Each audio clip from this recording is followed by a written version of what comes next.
નમસ્કાર વિદ્યાર્થી મિત્રો, હું અભય સર આપણી યુટ્યુબ ચેનલ બાપુનું ગણિતની અંદર હાર્દિક સ્વાગત કરું છું. મિત્રો, આપણે અગાઉના વિડીયોની અંદર બહુલકના દાખલા શીખી ગયા. આ વિડીયોની અંદર આપણે છે એ મધ્યસ્થની થિયરી અને સૂત્ર વિશેની વાત કરવાની છે. બરાબર? ચલો, મધ્યસ્થની અંદર જેમ આપણે મિત્રો બહુલક અને મધ્યકની અંદર જે બે વર્ગ શીખાતા, જેને આપણે કીધું હતું અવર્ગીકૃત માહિતી અને બીજું આપણે આવતું હતું વર્ગીકૃત માહિતી. બરાબર છે? હવે આપણને ખબર છે અવર્ગીકૃત એટલે શું, તો કે જેની અંદર આપણને સીધા જ અવલોકનો આપેલા હોય. જેમ કે આની અંદર આપણને આપેલા છે 7, 5, 8, 4, 3, 2 અને 10. બરાબર છે? આ અવલોકન આપેલા છે આપણને, અને આપણને આપેલી માહિતીનો છે એ મધ્યસ્થ શોધો. તો જ્યારે અવર્ગીકૃત માહિતી આપેલી હોય એટલે પહેલું કામ શું કરવાનું, તો કે જે અવલોકન છે એને ચડતા ક્રમમાં ગોઠવવા. શું કરવાનું? પહેલું કામ ચડતા ક્રમની અંદર ગોઠવી દો.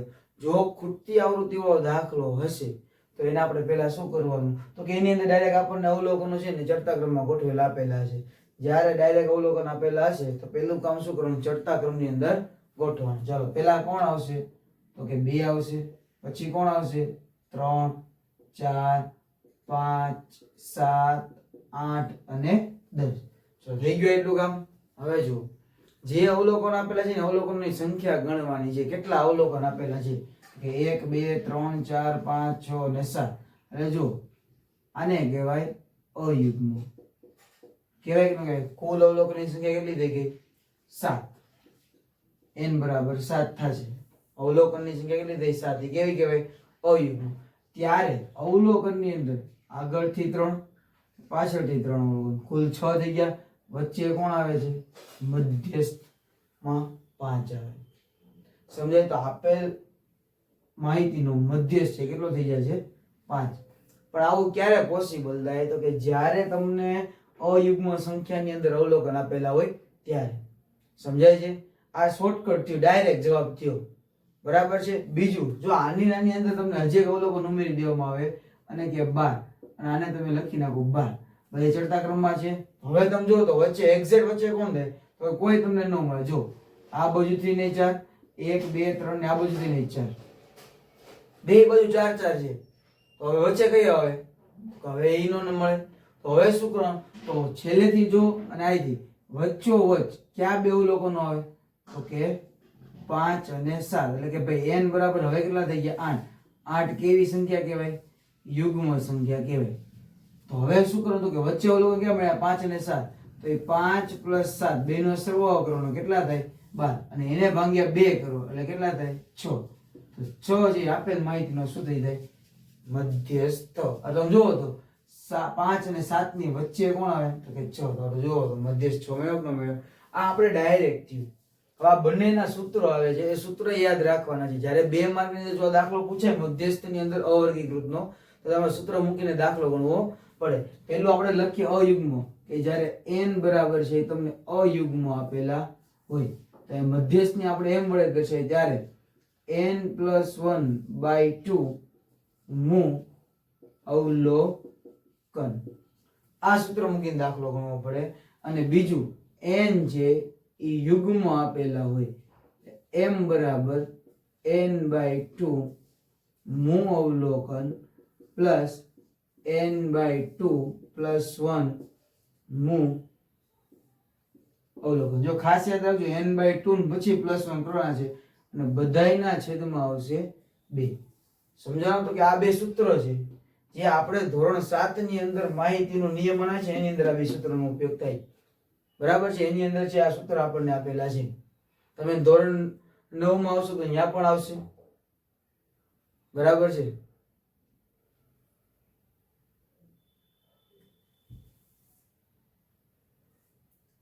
એની અંદર આપણે છે ધોરણ 7 ની અંદર પણ છે આ સૂત્ર આવે છે.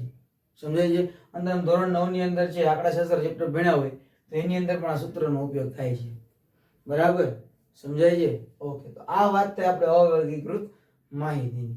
હવે વાત કરીએ વર્ગીકૃતની. તો જો મિત્રો, વર્ગીકૃતની અંદર આપણે બે ભાગ ભણી ગયા. કયું તો કે એક તો અસતત વર્ગ આપેલો હોય અને બીજો એની અંદર શીખી ગયા સતત વર્ગ. યાદ આવે છે? હા. અસતતમાં શું હતું તો કે 1 થી 9, 10 થી 19, 20 થી 29. તો આ પ્રકાર એટલે કે ભાઈ જે વર્ગ છે એની અધઃસીમ ઉધ્વસીમા અને એના પછીના વર્ગની અધઃસીમા બે કેવી છે? અલગ અલગ. આને કેવી કહેવાય? અસતત. જ્યારે આની અંદર જુઓ તો 1 થી 10, 10 થી 20, 20 થી 30 જો તો ઉધ્વસીમા અને એના પછીના વર્ગની અધઃસીમા બે કેવી છે? સરખી છે. તો આ કેવી થઈ? સતત પ્રકારની માહિતી. સમજાય છે? જેવું આપણે બહુલકની અંદર જોયું હતું. જ્યારે આપણને અસતત માહિતી આપેલી હોય એટલે આપણે કન્વર્ટ શેમાં કરતા હતા તો કે સતત ની અંદર. કઈ રીતે? કે એની જે ઉધ્વ સીમા છે એમાં 0.5 માઇનસ કરવાના, ઉધ્વ સીમાની અંદર 0.5 છે પ્લસ કરવાના, એટલે આપણે છે સતત ની અંદર કન્વર્ટ થઈ જાય. આ તમને યાદ હશે. હવે આ જો મિત્રો તો કે મધ્યસ્થ ની અંદર બીજું એક વસ્તુ આની અંદર આવે છે કે થી વધુ પ્રકારની માહિતી અને થી ઓછી પ્રકારની માહિતી. એક ઉદાહરણ દ્વારા આપણે સમજીએ. જોઈએ આપણે ક્લાસની અંદર જે એક ટેસ્ટ રાખેલી છે એ ટેસ્ટની છે એ કુલ 50 માર્કની રાખી છે. કેટલા માર્કની? 50 માર્કની. અને વિદ્યાર્થીની સંખ્યા લઈ લઈએ.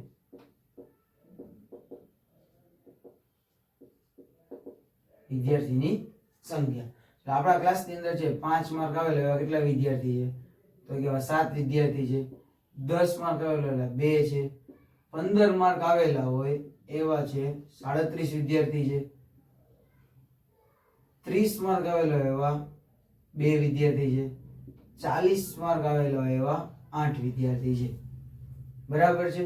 તો આ આપણે એક પ્રકારની માહિતી ભેગી કરી લીધી. હવે આપણને પ્રશ્ન એવો પૂછે, સાંભળજો. આની અંદર જોઈએ થી ઓછી ને થી વધુ. હવે હું એમ કહું કે 5 થી ઓછા ગુણ, તો 5 થી અથવા 5 આવેલા છે, 5 આવેલા તો 5 થી ઓછા આવેલા કેટલા વિદ્યાર્થી છે? 7 છે. હવે હું એવું કહું ભાઈ 10 થી ઓછા, 10 થી ઓછા માર્ક આવેલા વિદ્યાર્થી કેટલા? જોવો તો આ 5 વાળામાં આવે કે ન આવે? 10 થી ઓછા કહો તો 5 વાળા આવે કે ન આવે? તો કે આવે.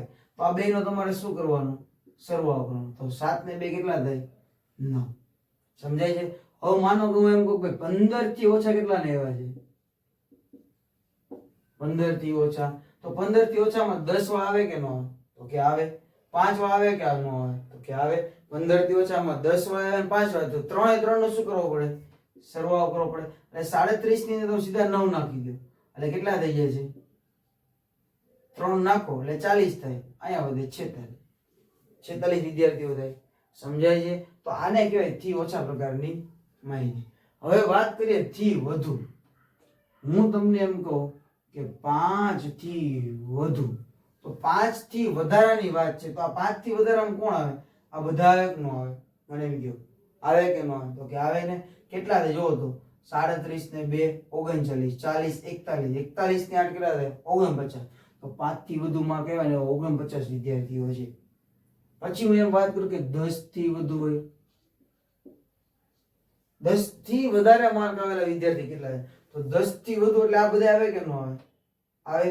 તો કોણ આવે? 15 વાળા આવે, 30 વાળા આવે અને 48 વાળા. તો 37 ને 2 39, 39 ને 40 ને 7 47, 47 વિદ્યાર્થીઓ થઈ જાય. થાય કેમ ન થાય? હવે હું એમ કહું ભાઈ 30 થી વધુ ગુણ આવેલા હોય, 30 થી વધુ, તો 30 થી વધુ વાળા કેટલા દેખાય તમને? 8 વિદ્યાર્થી છે.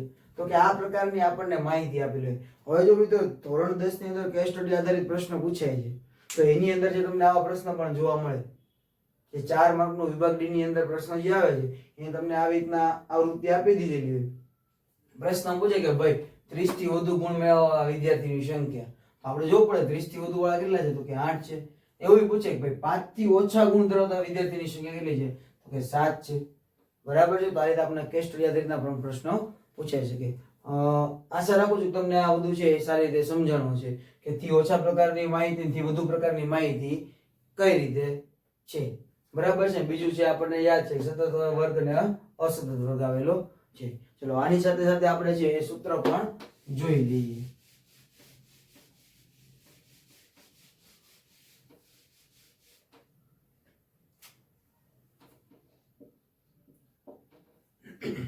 ચલો સૂત્રની અંદર શું છે તો મધ્યસ્થને છે એ m વડે દર્શાવવામાં આવે. l પછી આવે n/2 CF છેદમાં f ગુણ્યા l. બરાબર છે. આપણે બધા પદની ખબર છે. l એટલે શું થાય? અધઃ સીમા. બરાબર છે. n એટલે શું થાય તો કે કુલ આવૃત્તિ. CF શું થાય તો આ તમારા માટે શબ્દ નવો છે, સંચય આવૃત્તિ. f એટલે થાય આપણે આવૃત્તિ અને h એટલે આપણે કહીએ છીએ વર્ગ લંબાઈ. બરાબર છે. બધા પદ થઈ ગયા.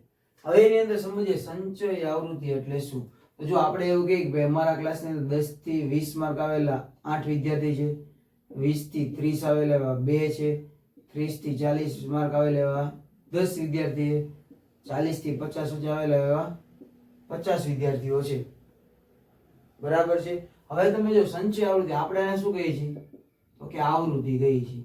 આને કહેવાય સંચય આવૃત્તિ, જે આપણે ત્રીજી કોલમ બનાવવાની થશે. બરાબર છે. જે મધ્યસ્થના દાખલા ગણો છે ત્રીજી કોલમ કોની આવશે? સંચય આવૃત્તિ, જેને આપણે કહીએ છીએ CF. હવે યાદ રાખવું જે પહેલી આવૃત્તિ એને એમને રહેવા દેવાનું છે. સમજાય છે? પછી એના પછીની જે આવૃત્તિ છે 2, એ બેનો સરવાળો એટલે કે ભાઈ 8 + 2 કેટલા થશે? 10. તો આ આપણે બીજી આવૃત્તિ સંચય આવૃત્તિ થઈ ગઈ. 10 ની અંદર પાછા 10 નાખો એટલે 10 + 10 બરાબર 20. 20 ની અંદર પાછા 50 નાખો એટલે 50 એની પહેલા 20 એટલે ટોટલ કેટલા થઈ જશે? 70. બરાબર છે. તો આ જે આપણને કોલમ મળે 8 છે, આ 10 છે, આ 20 છે, આ 70 છે, એને શું કહેવાય? સંચય આવૃત્તિ. સમજાશે? હવે આ બધી વસ્તુ છે આપણે જ્યારે દાખલા ગણશું ત્યારે તમને વધારે છે આઈડિયા બધો ક્લિયર થશે. બરાબર. આ વિડિયોની અંદર બસ આટલું જ.